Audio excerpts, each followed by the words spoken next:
Sénégal Grand Bachir man damay wax benn affaire gis na Sénégal nit ñi dañuy yuuxu justice de vitesse xawma police liggéeyul et cetera wallahi bés boo amee jafe-jafe ak justice nga xam ne justice a ngi liggéey. man par exemple bu ma la siy jox nii. exemple bi ma la siy jox nii am naa sama benn client ma defal ko audit yooyu mu mel noonu gérant bi am problème ak moom mais ba mu ko yóbbee si yoon fallait ma dem wax ne liggéey bi maa ko def maa constant et cetera lii moom manqué et cetera mais waa ji après man ba ma demee foofu si laa jàng maanaam lu bëri si ndekete police yi nu muy demee man xaw ma woon yooyu yëpp ah. ndekete bu ñu la yóbbee foofu 48 heures nga fay dee genre yooyu ak tamit chaque jour ñoom dañuy wootante seen biir wax ne ñii ñoo nekk fii pour ñu xam ndax kii dañ ko doon seet après ma jàng si lu bëri quoi ak tamit mos naa am sam benn grand koñ bu am jafe-jafe ma dem tribunal fekkee procès bi ak tamit daan ko yóbbu lay añ ba muy gën a nekk booy mais da ngay xam ne justice mu ngi def liggéeyam ñu ngi àtte ay nit ñu ngi tëj ay nit mais nag gis nga bu fekkee ku siw ku mel ni Bachir comme naa ñaanalum ko yàlla moom jafe-jafe ak yoon sax yàlla na ko ci yàlla musal mais bu fekkee benn paate ni nga xam ne mu ngi feeñ télé wala yooyu wala nekkoon amoon ndombal tànk boobaa nag la ñuy naan non justice lii justice là mais justice maanaam mu ngi def liggéeyam dama d'accord ak yow voilà dama d'accord ak yow Pape Demba mii mën na ma seede sama waxu démb mooy sama waxu tey voilà xam nga ma lan laa wax dans ce pays arrêtons de réduire le fonctionnement de la justice au cas qui concerne des personnes célèbres. C'est ça quoi, c'est ça. C'est mon propos hier, c'est mon propos aujourd'hui. C'est ça en fait. dama ne boo demee tribunal tu as le tribunal du commerce. ñu ngi jël ay décisions di ko àtte. tu as le tribunal du travail. des gens ñu ngi yóbbu seen dossier au tribunal du travail ñu koy àtte. tu as la cour suprême. toutes les chambres administratives qui prennent des décisions chaque jour. yoo xam ne nga yëg ko ak yëgoo ko. tu as au moins 4 cours d'appel dans ce pays. Tu as la cour d'appel de Saint-Louis, de Kaolack, de Tambacounda et de Ziguinchor, au moins. Tu as 45 tribunaux départementaux, au moins. Donc yooyu yëpp ñuy fonctionner nga toog nga naan justice doxul kenn du ko wax. man musuma ko wax.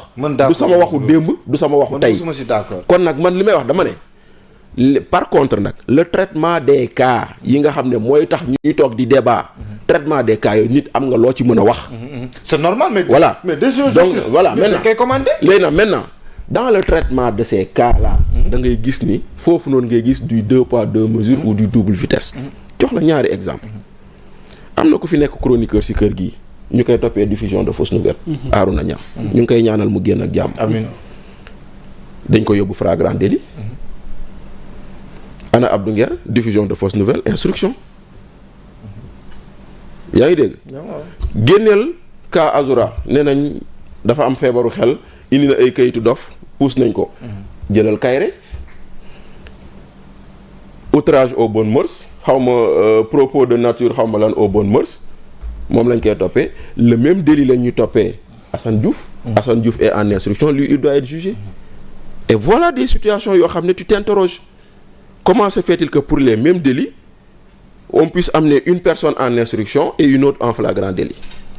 Comment se fait-il que dafa am luy expliquer loolu. non c'est l'appréciation du procureur et le procureur on sait il dépend de qui jeex na amul lu ñu siy expliquer nga continuer foofu noonu nga ne comment se fait-il que ñu ñëw ñu ne ñii nii ils peuvent cautionner ñu nangu seen caution sur le même dossier ñii ñu cautionner ñu bañ comment se fait-il donc voilà des questionnements yoo xam ne tu vas te les poser maintenant se poser ces questions ça ne veut pas forcément dire que tu dis que ça ne marche pas.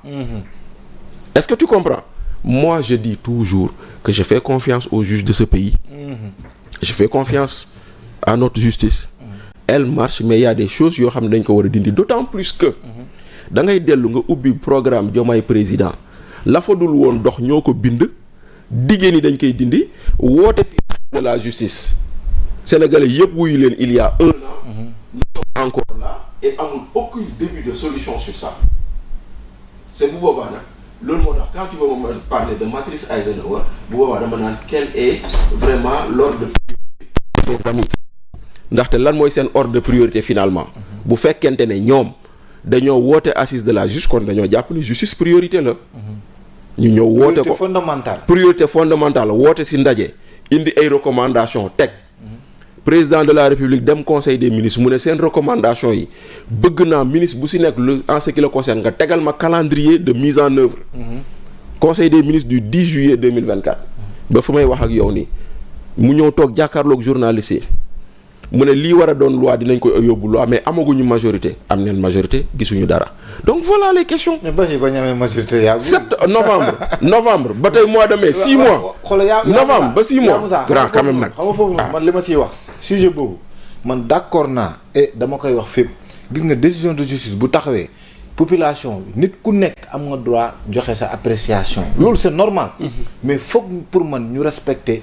maanaam justice Sénégal ak magistrat yi gis nga man am naa chance xam ñenn ñi ci ñoom par exemple Cour des comptes ba mu génnee rapport am yu mel noonu mais magistrat Alioune Niane mais kooku nitu alxuraan la c'est-à-dire man dama ci xam ñu bëri sama ami d'enfance man papa magistrat bu mag la juge Amadou Seyande kooku mosoo dem këram fekkoo ko ci yaadam ak course. mais attewuñu alxuraan nag. xaar non mais attewuñu alxuraan damay joxe exemple loi la ñuy attee. damay joxe exemple pour ñu xam nit ñooñu. mais ñan je lañ suis d'accord. comprendre mais man Samba Sall mi génn àdduna. damaa fekkee assise de la justice yii amoon ci Télico.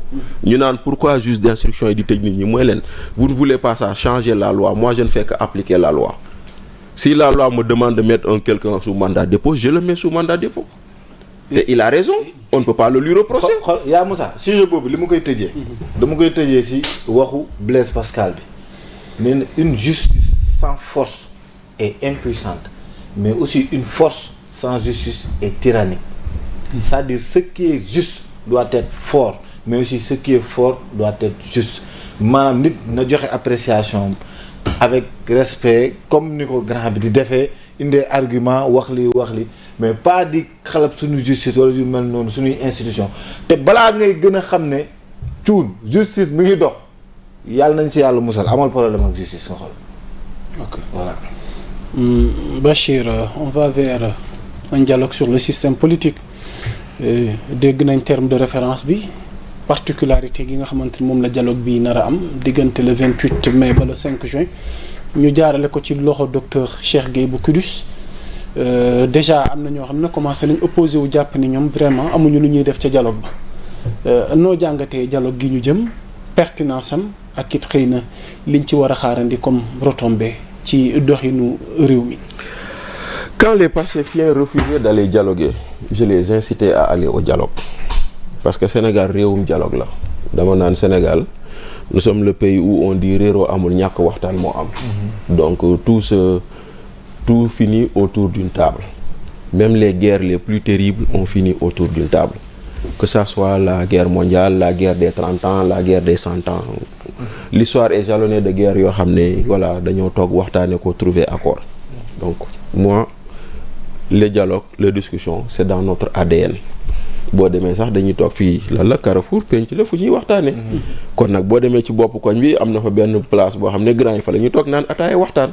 Donc loolu amul problème mais moo tax dama jàpp ni nit ñi dañoo war dem dialogue rawatina les apéristes parce que la journée du 28. ñoom seen njiit moo ko fi tegoon.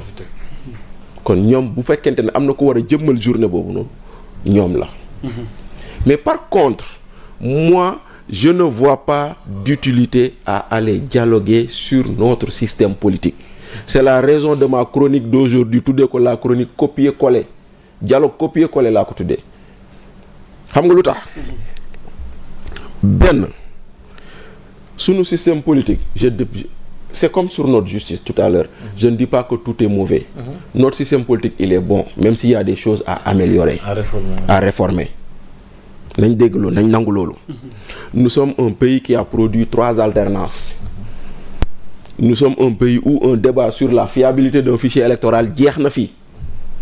Nous sommes un pays où sur la neutralité de notre administration amatul werante. Le professionnalisme de notre administration amatul werante. 2024 notre administration électorale a organisé 2 élections majeures, une présidentielle et une législative. Sans contestation. Nous avons voté le 24 mars. Le 3 avril on a installé le nouveau président de la République. loolu réew yu ko mën bëriwul de. Donc sunu système politique il fonctionne et il est bon maintenant nag y a des choses à améliorer. Terewul li ñuy woote nii sur la discussion sur le système politique 2020 am na fi général Mamadou Niang yàlla na ko yàlla yërëm moo woon dialogue du mois d'août 2020 ils sont tombés d'accord sur 25 points d'accord sur le système politique. 25 points. benn bi la réforme de la loi sur les partis politiques le financement des partis politiques xawma lan ak lan yu bëri yoo xam ne am na accord boobu moo indi woon ñu am l'élection du maire au suffrage universel direct parce que si dialogue boobu la jóge woon.